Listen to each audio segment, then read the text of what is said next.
नमस्कार दोस्तों, मैं हूं सतीश। आज के इस वीडियो में बात करने वाले हैं प्रभा राज जी के नए गाने के बारे में, जो कि बहुत बड़ा लेवल का गाना है, बहुत बड़ा बवाल मचा रहा है। तो आज हम इसी गाने के बारे में बात करेंगे, तो आप लोग वीडियो को लास्ट तक देखते रहें।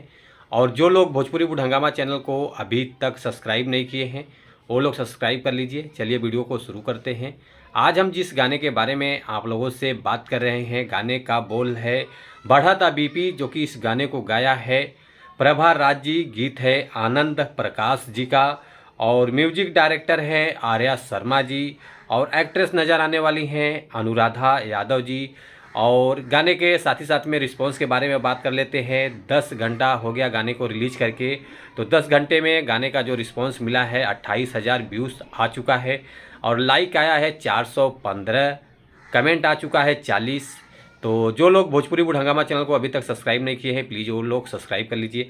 और ये गाना रिलीज हुआ है वेब म्यूजिक चैनल से, भोजपुरी का सबसे बड़ा चैनल है। तो आप लोग चैनल को प्यार दुलार आशीर्वाद दीजिए और गाने को सपोर्ट कीजिए और लोगों तक पहुंचाइए इस गाने को। बहुत प्यारा सॉन्ग है।